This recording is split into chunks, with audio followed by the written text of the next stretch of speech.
물대포에 맞아 의식불명에 빠졌다 숨진 고 백남기 농민의 사인이 9개월 만에 병사에서 외인사로 바뀌었습니다. 이웃들은 진실이 밝혀져 다행이지만 정권에 따라 사인이 바뀐다며 씁쓸해하고 있습니다. 이번 환자들에게 일을 시키고 임금을 착취한 정신병원 원장이 적발됐습니다. 일을 시키는 대가로 1시간에 고작 300원을 줬습니다. 새 정부가 들어선 이후 끊긴 남북관계 복원에 대한 기대가 커지면서 세계 수영대회 북한팀 참가 등 각종 교류 사업이 준비에 들어갔습니다. 수학기 우박 피해를 입은 매실이 사료용으로 축산농가에 제공됩니다. 여러분 안녕하십니까? 경찰이 쏜 물대포에 맞아 숨진 고 백남기 농민의 사인은 단순히 병사였습니다. 그런데 정권이 바뀌자 사인이 갑자기 물대포를 맞아 숨진 외인사로 변경됐습니다. 백남기 농민의 가족과 이웃들은 사망 9개월이 지나서야 밝혀진 진실이 반갑다면서도 정권에 따라 사인도 바뀌는 것이냐며 씁쓸해하고 있습니다. 송정근 기자입니다. 박근혜 정부 당시 열린 민중총궐기 집회에서 경찰이 쏜 물대포에 맞아 의식불명에 빠졌다. 끝내 숨졌던 고 백남기 농민. 서울대학교 병원은 긴급 기자회견을 열고 고 백남기 농민의 사망 진단서에 적힌 사인을 기존 병사에서 외인사로 변경했습니다. 백 농민이 운명한 지 9개월 만입니다. 물대포를 맞아 사망에 이르게 됐다는 사실을 정권이 바뀌자 돌연 인정한 겁니다. 기석의 전당이라고 생각하는 서울대학교 병원이 지난 1년 가까운 동안 국민 여러분의 심려를 끼치드는 것에 대해서 진심으로 송구스럽고 죄송하다는 말씀드립니다. 백농민의 유족들은 늦었지만 이제라도 고쳐져 다행이라며 책임자 수사도 필요하다고 밝혔습니다. 일단은 늦었지만 다행이라고 생각을 하고요. 그리고 사망 원인이 어쨌든 정정된 만큼 검찰의 수사도 좀 진척이 될 거라는 기대도 한편으로는 있고요. 백농민의 고향인 보성에서는 다행이긴 하지만 정권에 따라 사인이 바뀌는 게 말이 되냐며 쓴소리가 쏟아져 나왔습니다. 의술이라고 하는 서울대학교 병원의 그 학자들이 정치의 어떤 논리에 휘둘려가지고 자기 소신도 발표하지 못하고 이런 것들이 적나라하게 드러났잖아요. 그 사망 진단서의 문제 때문에 아직 유족들은 그 사망 신고조차 못하고 있습니다. 네, 그나마 오늘 이제 정정되어서 유족들에게 다소나마 위안이 될 거라고 생각합니다. 한편 백남기 농민의 사인이 외인사로 바뀌며 경찰의 책임론과 진상규명에 대한 요구가 다시 공론장에 나오게 될 전망입니다. MBC 뉴스 송정근입니다. 입원한 환자들에게 청소나 세탁 등 강제로 병원 일을 시킨 정신병 원장이 적발됐습니다. 환자들이 정상적인 판단이 어려운 점을 이용해 가장 적은 경우 300원 상당의 시급만 지급했습니다. 김진성 기자입니다. 290여 명이 입원 중인 전남 나주의 한 정신병원.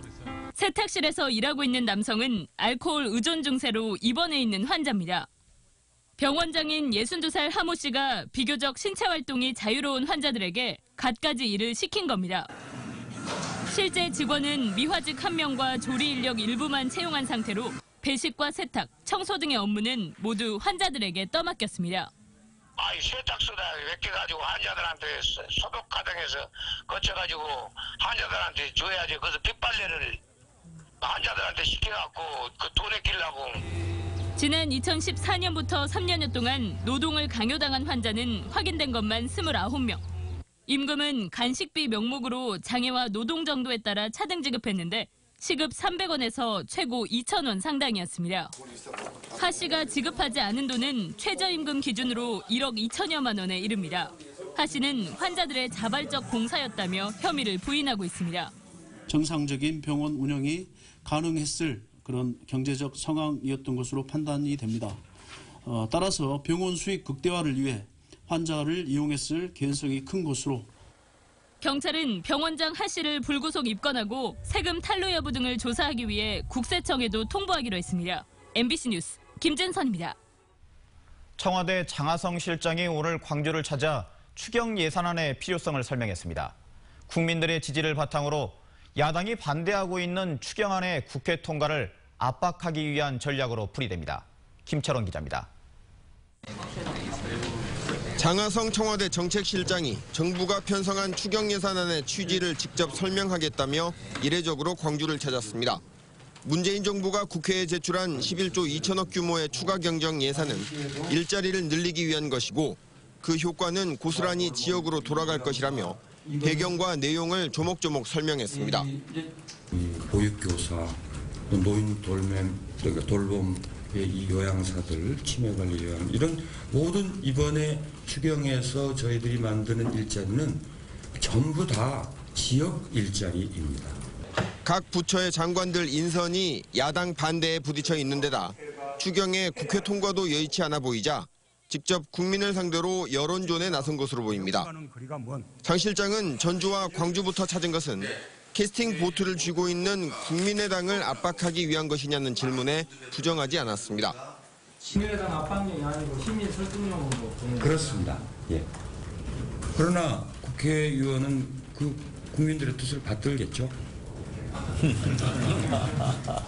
장 실장은 광주형 일자리를 적극 지원하겠다고 약속하기도 했습니다.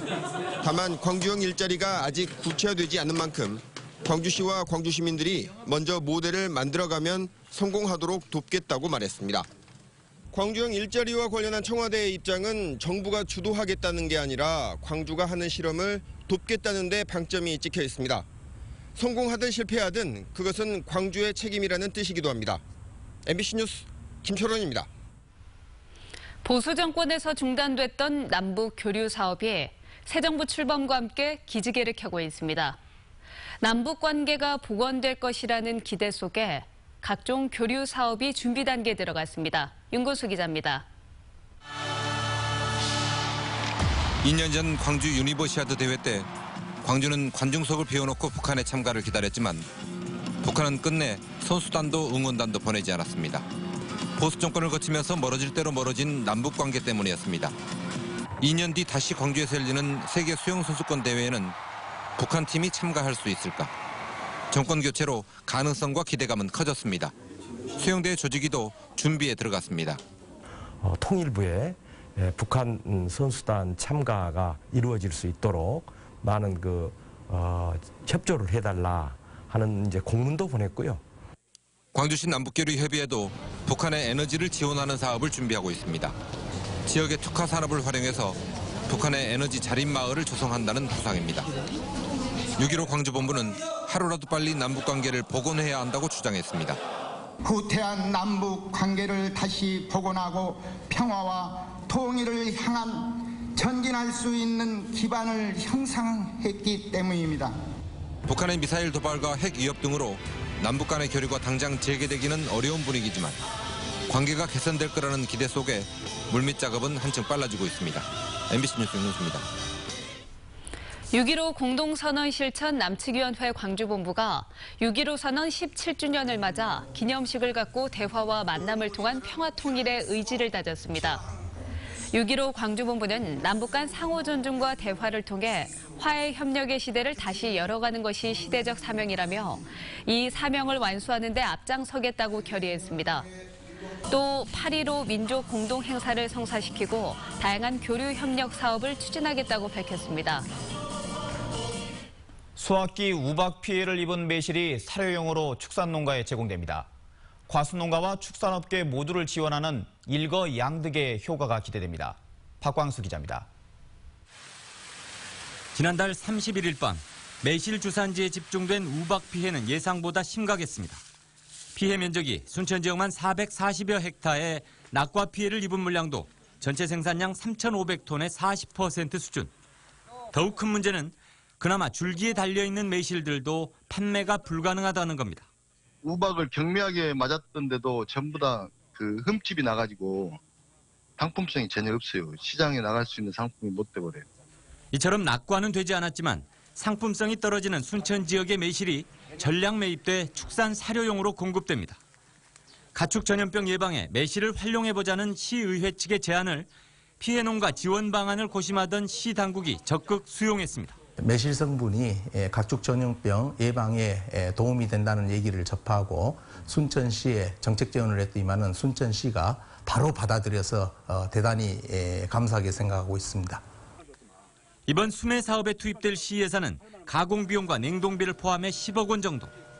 순천시는 확보된 매실을 지난달 준공된 자체 설비를 활용해 하반기부터 축산 사료로 만들어낼 예정입니다. 때마침 그 가공 공장이 또 준공이 되고 또 이런 또 큰 관내 피해가 나고 그래서 저희들이 과일을 또 수매를 해서 적절하게 이렇게 가공 처리해서 활용을 잘 할 것 같습니다. 순천시는 당장 이번 주말부터 피해 과실 수매에 들어가 축산 사료 가공 작업을 준비할 계획입니다. MBC 뉴스 박광수입니다. 한빛원전 1, 2호기에 이어 4호기 경납 건물 철판에서도 부식 현상이 발견됐습니다. 한국수력원자력 한빛원자력본부에 따르면 계획 예방정비에 들어간 한빛 4호기의 경납 건물 철판에 상부 원형 돔과 하부 경계 지점인 높이 68m 지점 13곳에서 부식 현상이 확인됐습니다. 한빛원전은 원인을 파악 중이며 안전성이 확인되면 재가동할 계획입니다. 금호타이어 노동자들이 부실 매각에 반대하며 청와대 앞에서 1인 시위를 벌이고 있습니다. 금호타이어 민주노동자회는 문재인 대통령에게 금호타이어 부실 해외 매각을 막아달라며 어제부터 청와대 앞에서 무기한 1인 시위에 돌입했습니다. 민주노동자회는 금호타이어 경영진과 채권단의 갈등으로 졸속 매각이 추진되고 있다며 공정거래위원회에서 조사권을 발동해 매각 문제를 바로잡아달라고 촉구했습니다. 가뭄과 고온 현상으로 도심의 가로수도 고사 위기를 맞고 있습니다.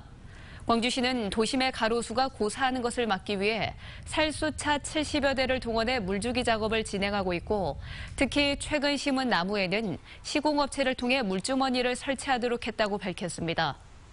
또 가뭄이 해소될 때까지는 물주기 작업을 계속하며 생육 상태를 점검하기로 했습니다.